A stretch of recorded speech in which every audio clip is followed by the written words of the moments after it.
네, 다윗과 골리앗 이야기는 교회를 다니지 않는 분들에게도 익숙한 그런 아주 유명한 이야기죠. 이 이야기는요, 많은 사람들에게 용기를 주는 그런 문학적인 모티브로도 많이 활용됩니다. 동시에 자기 개발서의 소재로도 많이 활용되는 그런 이야기죠. 최근에 보니까 다윗과 골리앗, 거인을 이기는 기술 이런 책도 아주 잘 팔리고 있더라고요. 우리가 인생 가운데 다양한 골리앗들을 만날 것인데 어떻게 우리의 약점을 보완하면서 그 골리앗과 싸울 것인가? 어떻게 약점을 가진 우리 같이 약한 사람도 보통 사람도 승자가 될 수 있을 것인가? 이런 식으로 이제 풀이하는 그런 책들이 종종 이 다윗과 골리앗의 이야기를 차용하는 것이죠. 자, 돌아보면요, 제가 주일학교 사역을 할 때도 그런 식으로 설교를 했던 것 같습니다. 우리도 다윗처럼 믿음의 결단을 가지고 나가면 우리 앞에 나타나는 그 모든 골리앗들을 능히 다 이길 수 있다. 이런 식으로 용기를 주는 하나님이 도와주신다. 그런 설교를 많이 했던 것 같습니다. 그러다가 나중에 제가 이렇게 말씀을 더 이렇게 공부를 하고 묵상하다 보니까 제가 했던 설교가 이 사무엘상 오늘 본문의 본질이 아님을 제가 알게 됐습니다. 여러분, 이 사무엘상 17장의 주인공이요, 골리앗을 이기는 영웅이 되어버리면 이 다윗처럼 살지 못하는 대다수의 우리 성도님들과 청년들에게는요, 남의 이야기가 되어버립니다. 사실 다윗은 흔하지 않거든요. 별로 없습니다.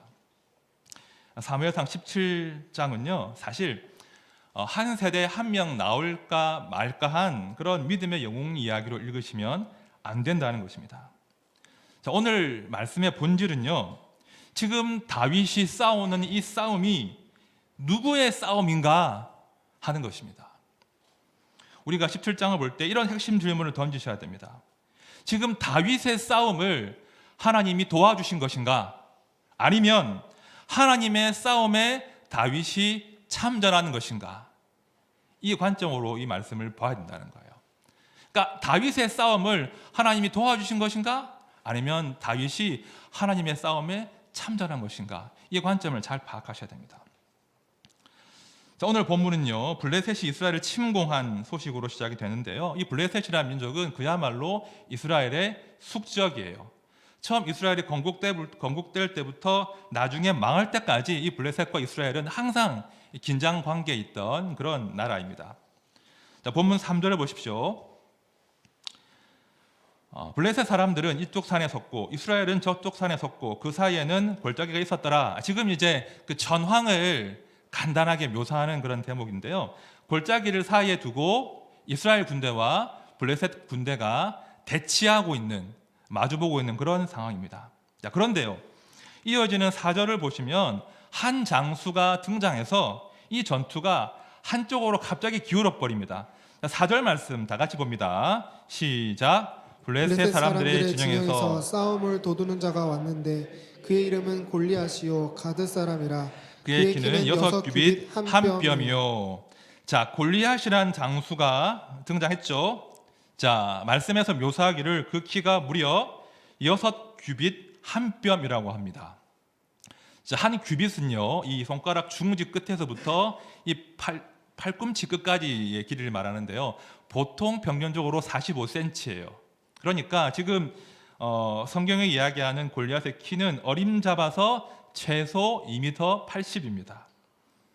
그야말로 거인이죠. 거인이 등장한 거예요. 자, 한글 성경을 보면 싸움을 도두는 자라고 되어 있지만 모든 영어 성경은 챔피언이라고 번역하고 있습니다. 그러니까 달리 말하면 블레셋에서 가장 강력한 챔피언이 지금 대표 선수로 지금 싸움하자고 지금 등장한 것이죠. 저는 말씀을 세 부분으로 한번 나누어서 풀어볼 텐데요, 첫 번째는 이 골리앗이라는 현실 앞에서 이스라엘이 어떤 반응을 보였는가, 이스라엘의 반응을 보겠습니다. 자, 두 번째는, 자, 그렇다면 이스라엘과 달리 다윗은 어떤 반응을 보였는가, 다윗은 어떻게 골리앗이라는 현실을 해석했는가를 두 번째로 보려고 합니다. 그리고 마지막으로는 우리와 우리의 자녀들이, 다음 세대가 인생이라는 싸움을 어떻게 잘 싸울 수 있을 것인가, 그런 적용을 한번 해보도록 하겠습니다. 우리가 어떻게 하면 이 인생의 싸움을 승리할 것인가, 하나님의 지혜를 함께 구해보도록 하겠습니다. 자, 먼저 이스라엘의 대응 방식인데요. 첫 번째는 그냥 숨는 겁니다. 그냥 숨 죽이면서 버티자, 일단 살아남자, 현실주의인 것이죠. 자, 5절과 7절 이하를 보시면 아주 충격적으로 골리앗의 어떤 그 모습을 묘사하고 있는데요. 제가 봅니다. 머리에는 놋 투구를 썼고 몸에는 비늘 갑옷을 입었으니 그 갑옷의 무게가 놋 5천 세겔이며 그의 다리에는 놋 각반을 찼고 어깨 사이에는 놋 단창을 메었으니 그 창 자루는 배틀채 같고 창날은 철 600세겔이며 방패 든 자가 앞서 행하더라. 다음 자 보시면 자, 갑옷의 무게가 5,000세겔이라고 하네요. 5,000세겔이면 지금 무게로 약 55kg쯤 된다고 합니다. 그리고 창날의 무게만도 600세겔인데 지금 무게로 하면 6.6kg예요. 상상이 되십니까? 그러니까 무려 55kg에 해당하는 그 갑옷으로 완전 무장한 거인이 그 날의 무게만 해도 6kg가 넘는 큰 창을 들고 지금 진영 앞에서 등장한 겁니다. 그리고 이스라엘에게 이렇게 소리를 칩니다. 자, 8절과 9절입니다. 너희는 한 사람을 택하여 내게로 내려보내라. 그가 나와 싸워서 나를 죽이면 우리가 너희의 종이 되겠고 만일 내가 이겨 그를 죽이면 너희가 우리의 종이 되어 우리를 섬길 것이니라. 맥락이 이해되시죠? 지금 골리앗이 사람을 내려보내라는 거예요. 너희의 대표 선수 챔피언을 나한테 내려보내라. 내가 그와 싸워서 내가 이기면 너희가 나의 종이 될 것이고 너희의 챔피언이 이기면 우리가 너희의 종 되겠다. 이런 딜을 지금 골리앗이 하고 있는 겁니다. 자, 그런데 이렇게 골리앗이 아주 담대하게 도전을 해왔는데요. 아무도 나서는 사람이 없다는 겁니다. 자, 11절 말씀 다 함께 읽습니다. 시작. 사울과 온 이스라엘이 블레셋 사람의 이 말을 듣고 놀라 크게 두려워하니라. 자, 24절도 봅시다. 시작. 이스라엘 모든 사람이 그 사람을 보고 심히 두려워하여 그 앞에서 도망하며. 자, 보시면 지금 대치하고 있지만 일방적인 전투인 거예요. 지금 전쟁을 해야 되는데 이스라엘은 숨고 도망가기에 바쁜 그런 상황입니다. 자, 오늘 본문을 잘 보시면 이 사무엘서의 저자는요, 다분히 의도적으로 골리앗의 모습을 상세하게 묘사한 거예요. 왜 묘사했겠습니까? 지금 이스라엘이 어떤 현실에 압도당했는가를 지금 묘사하는 거예요. 이 골리앗, 그 거대한 거인 앞에 온통 압도당해 있는 골리앗밖에 보이지 않는 그들의 시각을 그 골리앗에 대한 자세한 묘사로 지금 풀이하는 것이죠. 그러니까 하나님은 안 보이는 거예요. 하나님은 보이지 않고 거대한 골리앗만 보이니까 당연히 두려운 거 아니겠습니까? 싸울 이유가 없죠. 싸우지 않고 피하고 숨고 일단 살아남는 것이 지금 지혜로운 것입니다. 야, 현실을 봐라. 무슨 싸움이냐? 일단 살아남자. 이것이 이스라엘이 채택한 첫 번째 반응이고 생존 전략인 거죠. 자, 두 번째입니다. 두 번째 대응 방식은요, 헛된 야망과 꿈으로 두려움을 달래는 거예요. 이상주의입니다. 자, 여러분, 이 골리앗이요 굉장히 두려운 상대잖아요. 그런데 한편으로는요, 많은 이스라엘 군사들은요 골리앗을 보면서 어떤 상상을 했을 겁니다. 기분 좋은 상상을 했을 거예요. 자, 사울이 제안한 것이 있거든요. 자, 17장 25절 말씀 우리 다 함께 읽겠습니다. 시작. 이스라엘 사람들이 이르되 너희가 이 올라온 사람을 보았느냐? 참으로 이스라엘을 모욕하러 왔도다. 그를 죽이는 사람은 왕이 많은 재물로 부하게 하고 그의 딸을 그에게 주고 그 아버지의 집을 이스라엘 중에서 세금을 면제하게 하시리라. 자, 상황 이해되십니까? 지금 사울이 골리앗의 목에 어마어마한 포상을 걸었다는 거예요. 어떤 포상이었죠? 일단 많은 돈을 줄 것이고 왕의 딸을 준다고 합니다. 왕의 사위가 되는 거죠. 그리고 그 가문에 세금을 면제해 준다고 합니다. 그러니까 골리앗을 죽이기만 하면 한 번의 신분 상승, 이스라엘의 영웅, 꽃길을 걷는 거예요. 대박을 치는 거예요. 자, 16절을 보십시오. 그 블레셋 사람이 40일을 조석으로 나와서 몸을 나타내었더라. 그러니까 40일 동안 골리앗은 나와 한판 붙자라고 했을 것이고 사울은 매일매일 보상금을 걸었을 거예요. 아마 점점 올렸을 거예요. 누가 좀 나가서 골리앗과 좀 싸워서 이겨봐라. 싸워서 이기기만 하면 내가 많은 재물과 내 딸과 명예와 부를 다 주겠다. 이 40일간 반복된 패턴인 거예요. 한번 상상력을 발휘해 보면 군인들이 3, 3, 5 모여가지고 뭐라고 했을까요? 야, 네가 한번 나가봐라. 네가 한번 나가봐라. 왕의 사위가 될 수 있어. 일확천금. 야, 인생 대박 나는 거야. 그런 말들이 했겠죠. 또 어떤 사람은 황마 내가 한번 나가봐. 인상 한번 걸어봐. 한번 신분 상승해봐. 이런 상상했을 겁니다. 그러니까 40일간 그런 상상했을 거예요. 40일간 골리앗이 나오면 두려워했다가 다시 달콤한 상상으로 두려움을 달랬다가 다시 골리앗이 등장하면 아이 내 주제에 무슨 하면서 또 절망했다가 그러니까 40일간 이스라엘 군대들은요 이 현실주의와 이상주의 사이를 왔다 갔다 했을 거예요. 두려움과 야망 사이를 왔다 갔다 하면서 그 40일을 지금 허비하고 있는 것이죠. 제가 이 장면을 묵상하고 또 상상하다가 딱 이스라엘 군대의 모습이 딱 내 모습 같구나. 우리 인생과 참 비슷하구나. 그런 묵상들을 해봤습니다. 삶이 두려우면 위축되지 않습니까? 한껏 위축되었다가 또 상상하는 거죠. 내가 이것만 돌파해낸다면, 이것만 뚫어낸다면 대박이 날 텐데, 인생이 필 텐데. 또 그러다가 현실 때문에 무너지고, 또 꿈을 꾸고 달콤하게 상상하다가 또 무너지고. 그러니까 현실과 이상 사이를 왔다 갔다 하는 모습, 딱 우리 모습 같더라고요. 자, 이런 상황 가운데, 이런 무기력한 상황 가운데 등장하는 인물이 바로 다윗입니다. 다윗은 나이가 어려가지고 정규 군사가 될 수 없었어요. 그런데 아버지의 심부름으로 형들에게 음식을 전하러 왔다가 이 다윗이요, 이 골리앗이 말하는 그 엄청난 말을 지금 들은 것입니다.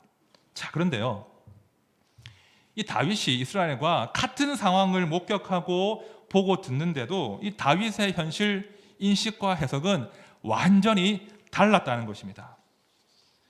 이제 설교의 두 번째 파트로 들어가는 겁니다. 자, 25절 상반절 보십시오. 이스라엘 사람들이 이르되 너희가 이 올라온 사람을 보았느냐? 참으로 이스라엘을 모욕하러 왔도다. 이스라엘의 지금 이야기인데요. 사실 이 17장의 이 그 말씀의 본질은요, 결국 모욕의 문제예요. 모욕의 문제. 지금 골리앗이 누구를 모욕하고 있는가? 이것이 이 본문의 본질이거든요. 자, 사울과 이스라엘 사람들은요, 골리앗이 이스라엘을 혹은 나를 모욕한다고 생각한 거예요. 자, 그래서 골리앗에 비하면 한없이 초라한 약한 내가 그 모욕을 받는 것이 한편 열받지만 한편 당연한 것으로 수용한 거예요. 그렇지 뭐 내가 어떻게 골리앗과 상대해, 내가 저런 모욕을 받아도 싸지라고 스스로를 비하한 거예요. 이 싸움을 포기한 거예요. 모욕을 수용한 거예요. 그러나 다윗은 전혀 달랐다는 것입니다. 26절 말씀 우리 다 함께 읽어보겠습니다. 시작. 다윗이 곁에 서 있는 사람들에게 말하여 이르되 이 블레셋 사람을 죽여 이스라엘의 치욕을 제거하는 사람에게는 어떠한 대우를 하겠느냐? 이 할례 받지 않은 블레셋 사람이 누구이기에 살아계시는 하나님의 군대를 모욕하겠느냐? 이 할례 받지 않은 블레셋 사람이 누구이기에 살아계시는 하나님의 군대를 모욕하겠느냐? 이것이 다윗의 현실 인식이었습니다. 다윗은요, 이 골리앗의 모욕을 수용할 수가 없는 거예요. 도무지. 왜 그렇습니까? 지금 골리앗은 이스라엘 사람들을 모욕하는 것이 아니라 하나님을 모욕하는 것으로 판단했기 때문이에요. 그런 이유로 다윗은 분노했습니다. 살아계신 하나님을 모욕한 그 거인에게 분노하고 동시에 그런 모욕을 듣고도 침묵한, 두려워한 이스라엘에게 분노한 것입니다. 자, 45절 말씀 제가 봅니다. 다윗이 블레셋 사람에게 이르되 너는 칼과 창과 단창으로 내게 나아오거니와 나는 만군의 여호와 이름 곧 내가 모욕하는 이스라엘 군대의 하나님의 이름으로 내게 나아가노라.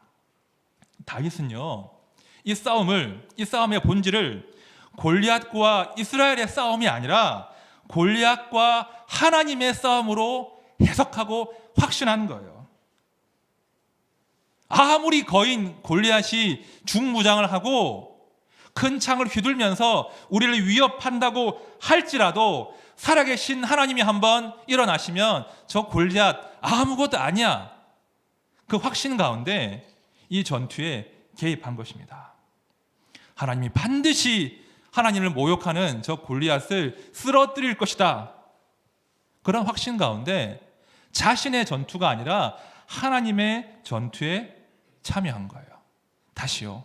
지금 다윗은요, 이길 수도 있고 질 수도 있는 불확실한 나의 전투가 아니라 반드시 이길 수밖에 없는 하나님의 전투에 지금 참전하고 있는 거예요. 이것이 다윗의 그 전투의 다윗의 승리의 비결인 것입니다. 이제 한번 적용을 해보겠습니다. 세 번째 파트입니다. 우리 부모님들은요, 우리 할아버지 할머니들은 우리 믿음의 자녀들에게 이런 권면들을 많이 합니다.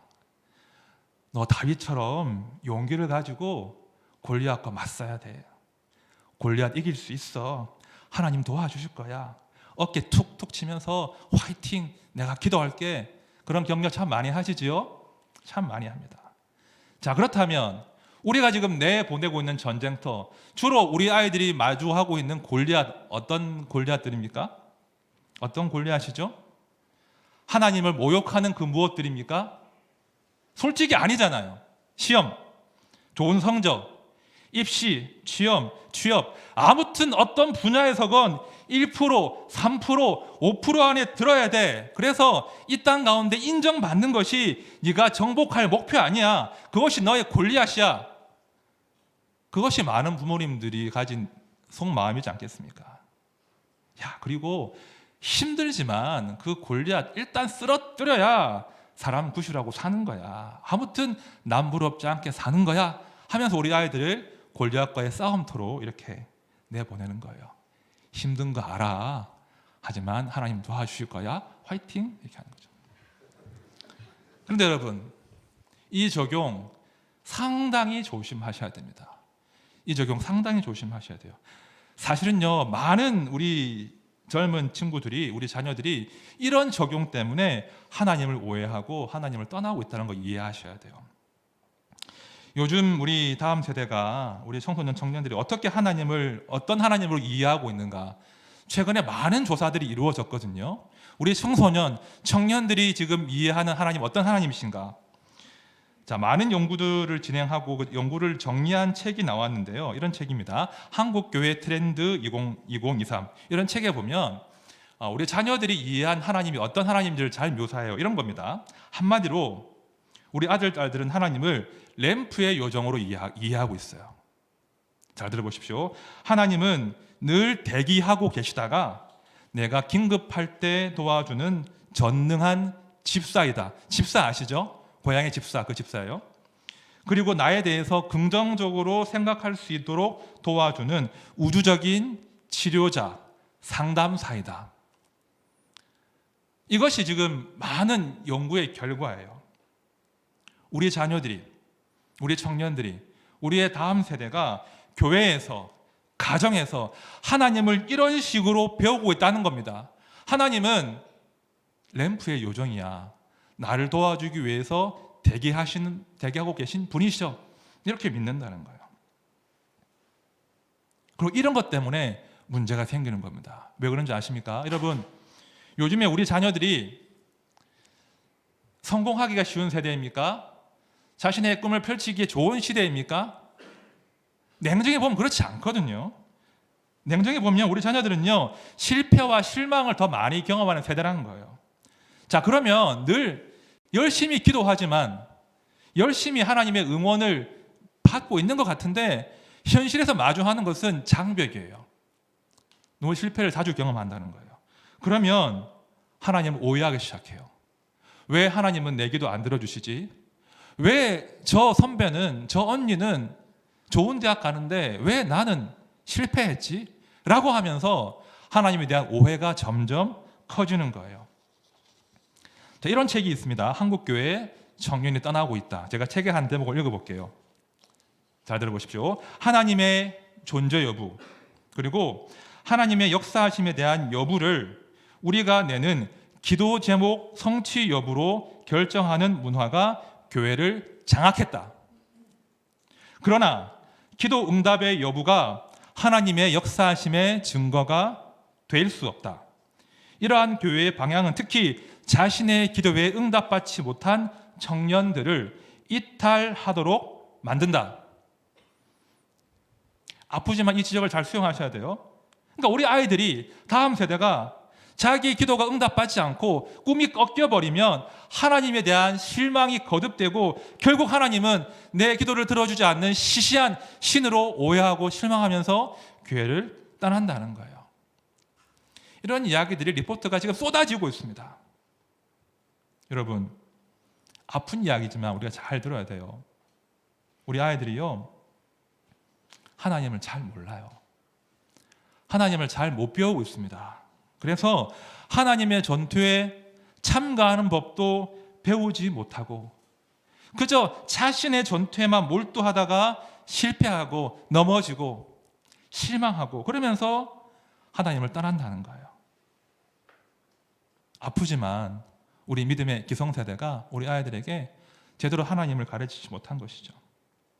대신 이렇게 했습니다. 한번 골리앗과 한번 싸워보라고. 한번 쟁취해보라고. 한번 믿음으로 나가보라고. 그리고 자녀들을 격려하면서 승리를 기원하죠. 또한 그 과정에서 하나님의 도우심을 요청해요. 엄마가 기도하고 있어. 아빠가 기도하고 있어. 할아버지가 기도하고 있어. 하지만 동시에 지금은 골리앗과 싸워야 되니까, 지금은 이 골리앗에 집중해야 되니까 하나님은 잠깐 뒤에 만나자 이렇게 한다는 거예요. 또한 그러면서도 우리 아이들이 믿음을 지키기를 한편으로는 바란다는 거예요. 이해가 되십니까? 하나님이 도와주실 거야 기도하면서 지금은 골리앗과의 싸움에 집중해야 되니까 하나님은 잠깐 뒤에 만나자. 그러면서도 우리 아들, 딸들이 믿음을 지키기를 기대한다는 것입니다. 우리 부모님들이요, 하나님을 우리 자녀의 집사로 대하는 일이 얼마나 많은지 모릅니다.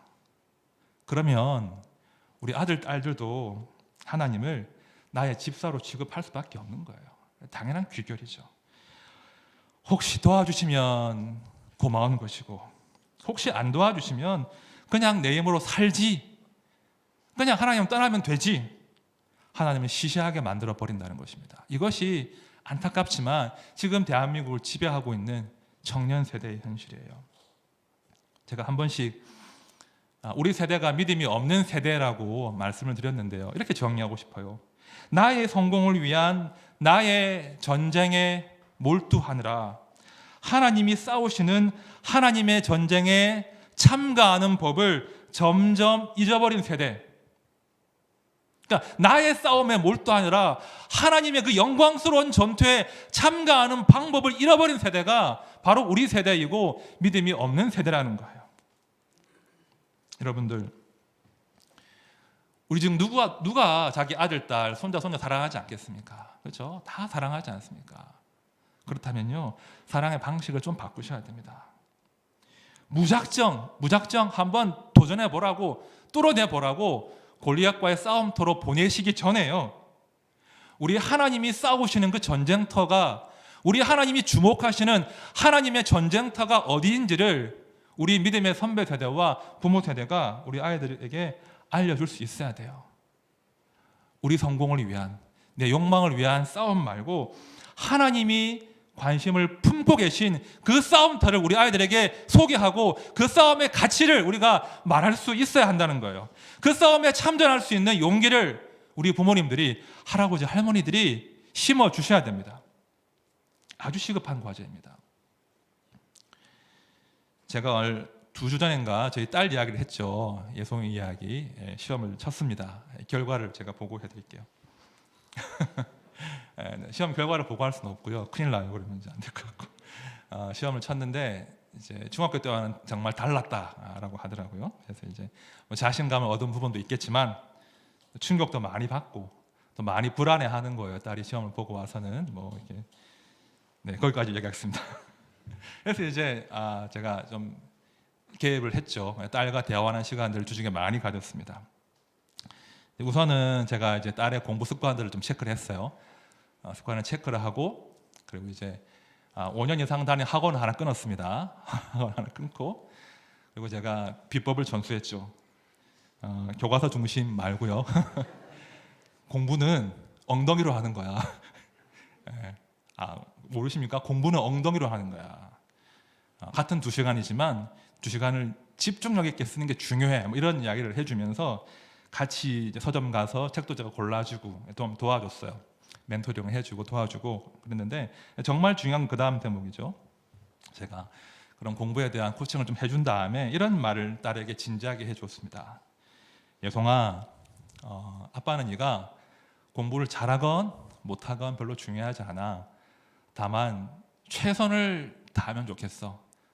과정이 중요해. 아빠가 도와줄게. 그런 말을 한 다음에 아빠는 예송이가 주일에 예배 드리기 위해서 또는 교회 일 하기 위해서 또는 하나님 기뻐하시는 그 일 하기 위해서 혹시 그것 때문에 시험을 잘 못 보게 되면 혹시 그것 때문에 1단계, 2단계 낮은 대학에 가게 되면 아빠는 감사할 거야.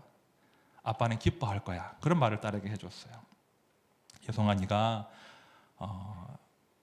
결과가 좀 좋지 않더라도 네가 하나님 잘 섬기기 위해서 예배 잘 드리기 위해서 하나님 기뻐하신 일을 하기 위해서 조금 실패한다면 그건 실패가 아니라 그건 성공이야.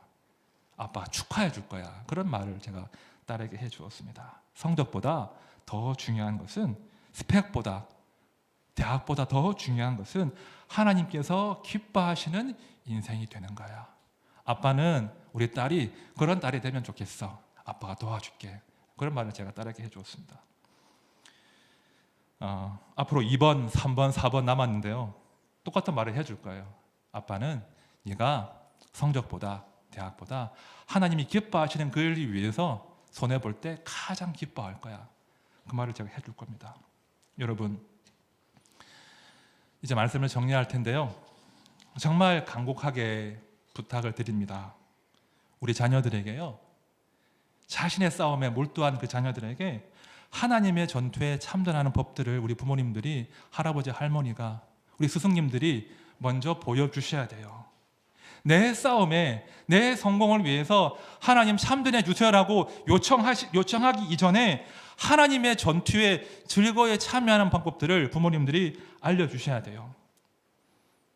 경쟁에서 이기고 좋은 성적을 내고 취업하고 성공하고 돈을 잘 버는 방법들은 부모님이 아니어도 충분히 아이들은 잘 배울 수 있습니다.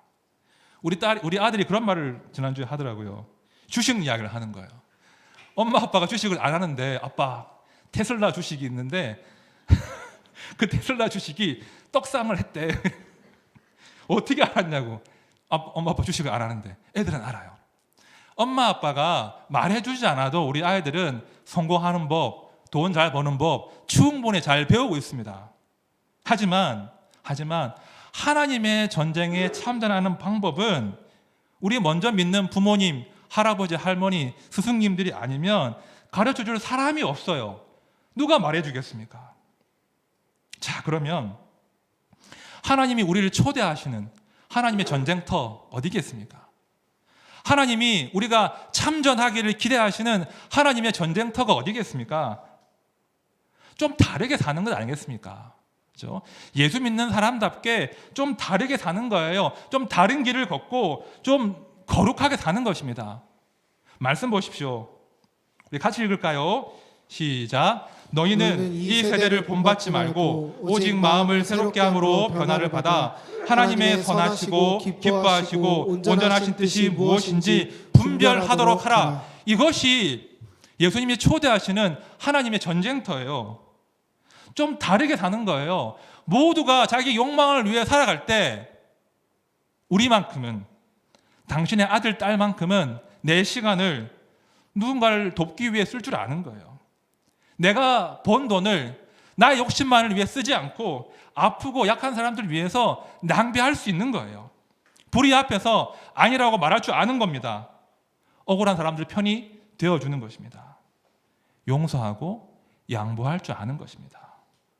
그리고 무엇보다 하나님을 잘 섬기기 위해서, 내가 내 믿음의 지조를 지키기 위해서 때로 손해보고 때로 바보 같은 선택을 할 수 있는 그런 것이 바로 하나님의 전투인 거예요. 그런 용기들을 우리 부모님들이 먼저 보여주시고 그렇게 살자고 우리 아들, 딸들에게 격려해 주셔야 됩니다. 그리고 이렇게 우리가 주와 함께 싸우는 그 전쟁터에서 우리 하나님이 어떻게 우리를 도우시는가, 우리에게 어떤 승리와 어떤 놀라운 간증들을 허락하시는가, 이런 이야기들을 우리 아들, 딸과 손주들과 함께 나눠주셔야 돼요. 우리 하나드림교회가요, 우리 아이들에게요, 우리 청년들에게, 다음 세대에게 하나님이 주목하시고 하나님이 일하시는 그 현장을 많이 보여주는 공동체가 되면 좋겠습니다. 그러니까 자기 세계에 갇힌 것이 아니라 지금 하나님께서 당신의 백성들을, 당신의 사랑과 공의를 실현하시기 위해서 어떤 일을 행하고 계신지를 우리 아이들에게 보여줘야 돼요. 선교 보내야 되고요, 같이 봉사활동 해야 되고요, 그늘진 곳으로 함께 우리 아이들과 함께 나가야 됩니다. 그곳에서 우리 아이들이 자신의 재능과 자신의 시간과 자신의 물질을 드리는 방법들을 배우도록 도와줘야 됩니다. 그래서 이것이 내가 하나님의 전쟁에 참여하는 인생이구나, 그것들 체득할 수 있도록 도와주셔야 됩니다. 우리 부모님들이 우리 교회 학교가 그 일 가운데 함께 동력해야 된다는 거예요. 많이 보여줘야 돼요. 하나님의 전선을 많이 보여줘야 됩니다. 저는 간절히 소원합니다. 우리 하나드림 교회 가운데 자신의 전쟁에 몰두한, 그러다가 하나님께 실망한 그런 다음 세대 말고요, 하나님이 주목하시고 또 하나님이 싸우시는 그 전쟁터로 용감하게 나아가서 그 가운데 비겁하게 피하고 숨는 것이 아니라 다윗처럼 용감하게 일어나고 다윗처럼 담대하게 승리하고, 그래서 많은 사람들에게 이것이 하나님의 승리라고 자랑스럽게 말할 수 있는 그런 청년들, 그리고 우리 아들, 딸들이 많이 일어나기를 진심으로 축원드립니다. 우리 함께 찬양합시다. 정말 인생은 전쟁터입니다. 어떤 철학자가 말하기를 만인을 위한 투쟁이다, 그렇게 인생을 묘사했는데요. 우리가 우리 아이들에게 이길 수도 있고 질 수도 있는 그런 전쟁터가 아니라 반드시 이기는 전쟁을 많이 소개해 주셔야 돼요. 너의 성공과 너의 욕심을 위한 전쟁터 말고 하나님이 지금 싸우시는 전쟁터가 있어. 그 전쟁터 가운데 우리가 참전할 때 우리가 세상이 경험할 수 없는 하나님의 승리를 맛보는 거야. 이것이 믿는 부모들의 한결같은 말이어야 됩니다. 하나님, 참 이 땅에 유혹이 많고 시험이 몰려오지만 저와 우리 자녀들과 우리 손주들이 하나님의 전쟁 가운데 참전하게 해주십시오. 동시에 그 전쟁 가운데 나를 승리하게 하시고 도우시는 하나님을 마침내 맛보게 해주십시오. 우리 함께 찬양합시다.